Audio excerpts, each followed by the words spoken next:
بعض اوقات آپ لوگوں نے یہ تو سنا ہوگا کہ آپ کے کسی رشتہ دار نے کوئی گھر خریدا ہے یا رینٹ پہ لیا ہے۔ بظاہر تو وہ گھر بالکل ٹھیک ٹھاک تھا، لیکن جب اس گھر میں شفٹ ہوئے تو وہاں کا ماحول ہی کچھ اور تھا۔ آج کا واقعہ بھی کچھ اسی طریقے کا ہے۔ واقعہ بھیجنے والے صاحب نے اپنا نام بتانے سے ہمیں منع کیا ہے۔ یہ واقعہ ان لوگوں کے ساتھ 2006 میں پیش آیا تھا۔ ان کے والد صاحب نے لاہور کی ایک مشہور سوسائٹی میں اپنے خوابوں کا گھر بنانے کے لیے ایک پلاٹ خریدا تھا۔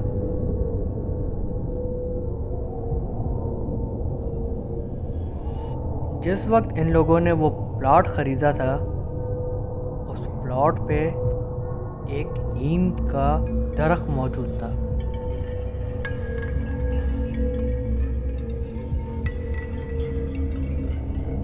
ان کے والد صاحب نے گھر بنوانے کے لیے وہ درخت وہاں سے کٹوا دیا۔ کہا یہ جاتا ہے کہ اگر آپ کو کوئی درخت کاٹنا ہو تو پہلے آپ کو وہاں سے اجازت لینی پڑتی ہے۔ آپ کو کیا پتہ، نہ جانے اس درخت پہ کون کون سی مخلوقات آباد ہوں۔ ان کے والد صاحب کو اس بات کا بالکل بھی علم نہیں تھا کہ اجازت بھی لینی پڑتی ہے۔ جس دن ان کے والد صاحب نے وہ درخت وہاں سے کٹوایا تھا، اس رات کچھ لوگ ان کے خواب میں آتے ہیں اور ان سے کہتے ہیں کہ تم نے ہمارا گھر کیوں کٹوایا؟ ہم تم سے اپنا بدلہ لینے ضرور آئیں گے۔ ان کے والد صاحب صبح اٹھ کے یہ خواب ان کی والدہ کو بتاتے ہیں۔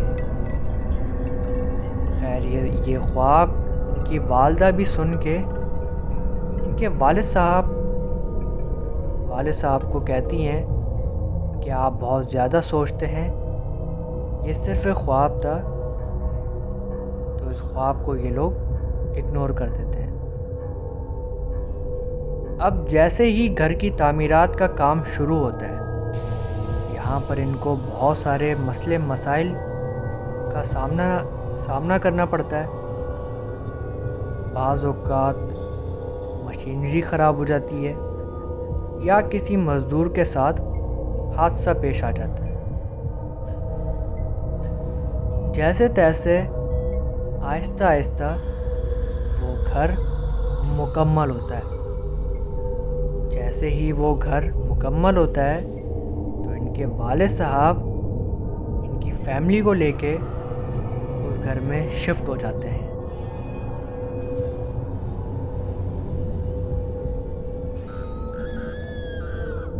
جس دن یہ لوگ اس گھر میں شفٹ ہوتے ہیں، اسی رات ان کے والد صاحب اور ان کی والدہ کے خواب میں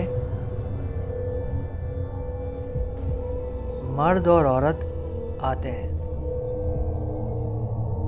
وہ ان سے کہتے ہیں کہ تم نے ہمارا گھر چونکہ ہم سے چھینا ہے، تو اب ہم تمہارے ساتھ ہی اس گھر میں رہیں گے۔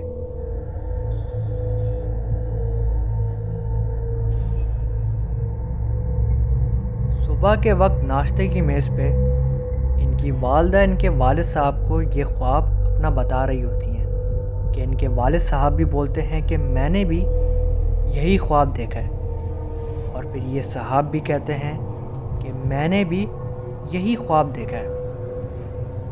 اب ان سب کو یہ بات تھوڑی سی عجیب سی لگتی ہے کہ ایسا کیسے ہو سکتا ہے کہ ایک ہی وقت میں ہم سب کو ایک جیسا خواب آئے۔ خیر یہ لوگ اس بار بھی ان سب باتوں کو اگنور کر دیتے ہیں۔ اب اصل واقعات کا سلسلہ شروع ہوتا ہے یہاں سے۔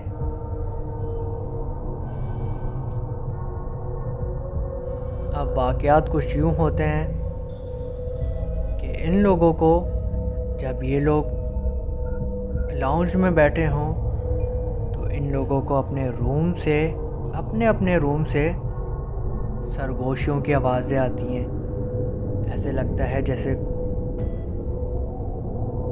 جیسے کچھ لوگ آپس میں باتیں کر رہے ہوں. یہ لوگ اس کو اپنا وہم سمجھتے ہیں، لیکن اب کی بار واقعات اور بڑھ جاتے ہیں.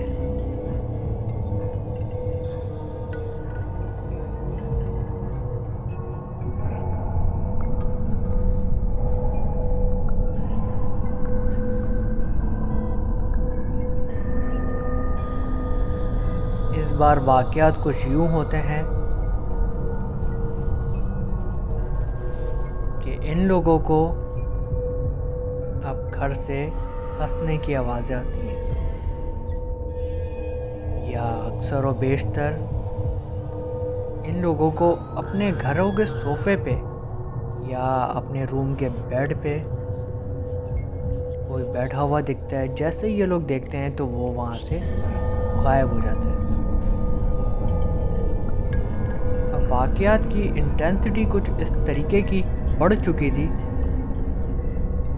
کہ ان کی والدہ کو اکثر و بیشتر ایک خاتون باورچی خانہ وہاں پر کھانا بناتی ہوئی دکھتی ہے. جیسے ہی وہ اس کو دیکھتی ہیں وہ عورت وہاں سے غائب ہو جاتی ہے. اب یہ سارے واقعات ان کی والدہ ان کے والد صاحب کو بتاتی ہیں. ان کے والد صاحب کو ان سب باتوں کا علم تو ہوتا ہے، لیکن ان کے والد صاحب ان کی والدہ کو کہتے ہیں کہ تم آیت الکرسی پڑھتی رہا کرو. ان کے والد صاحب بھی ان سب باتوں کو جانتے تھے کہ ایسا کچھ ہمارے گھر میں ہو رہا ہے. اب واقعات یہاں نہیں رکتے، واقعات اور بڑھ جاتے ہیں. اب ان لوگوں کو ایسا محسوس ہوتا ہے کہ یہ لوگ جہاں بیٹھے ہوئے ہیں ان کے ساتھ بھی کوئی بیٹھا ہوا ہے. یہ لوگ جیسے ہی مڑ کر دیکھتے ہیں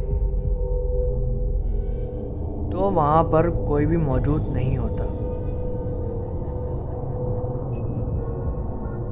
اب ان کو اپنے سامنے بچے بھاگتے ہوئے دکھتے ہیں کہ اکثر و بیشتر کوئی بچے دوڑتے ہوئے جا رہے ہیں، بھاگ رہے ہیں، کھیل رہے ہیں اور ہنس رہے ہیں. اب کی بار ان کو اپنی چھت سے دوڑنے کی آوازیں آتی ہیں جیسے کوئی اوپر دوڑا ہو. یہاں تک کہ گھر کے کھڑکی اور دروازے خود بخود کھلنا اور بند ہونا شروع ہو گئے تھے. واقعات یہاں تک آ پہنچے تھے کہ ان لوگوں کے گھر کا آدھا کھانا غائب ہو جایا کرتا تھا. کہ جب یہ لوگ کھانا اپنا بناتے تھے کہ ہم لوگ آدھے ایک گھنٹے بعد کھانا کھائیں گے، جا کے جب ان کی والدہ دیکھتی تھی تو آدھا کھانا غائب ہوتا تھا. اب جب واقعات یہاں تک آ پہنچے تو ان کے والد صاحب نے ایک مشہور عالم صاحب سے رابطہ کیا. ان کے والد صاحب نے شروع سے لے کر اب تک جتنے بھی واقعات ان کے ساتھ پیش آئے ان کی فیملی کے ساتھ، اور جو خواب ان کے والد صاحب نے دیکھے، ان کی فیملی نے دیکھے، وہ سب ان کو بتا دیے ان عالم صاحب کو. ان عالم صاحب نے ان کے والد صاحب سے کہا کہ آپ نے وہ درخت کاٹ کے بہت بڑی غلطی کی ہے. اب ان عالم صاحب نے ان کے والد صاحب کو یہ مشورہ دیا کہ اب آپ نے ایسا کرنا ہے کہ 1-2 دن کے لیے اپنی فیملی کو اس گھر سے کہیں دور بھیج دیں، اور آپ رات کے اوقات اس گھر میں اکیلے جائیں مٹھائی لے کر، اور زور سے اپنی آواز میں کہیں کہ ہم سے غلطی ہو گئی، ہم نے وہ درخت جان بوجھ کے نہیں کاٹا، ہم آپ کو نقصان پہنچانا نہیں چاہتے تھے. ان کے والد صاحب نے ان کی فیملی کو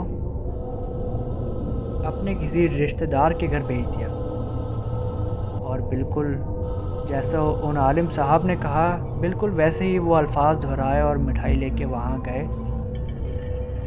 اس کے بعد سے یہ واقعات ہونا ختم ہو گئے۔ اگر آپ کے پاس بھی کوئی ایسا واقعہ ہے جو آپ ہم سے شیئر کرنا چاہتے ہیں تو آپ یہ دیے گئے ای میل ایڈریس پہ ہمیں اپنا واقعہ بھیج سکتے ہیں، دی ہالو وسپر آفیشیل 1۔ شکریہ۔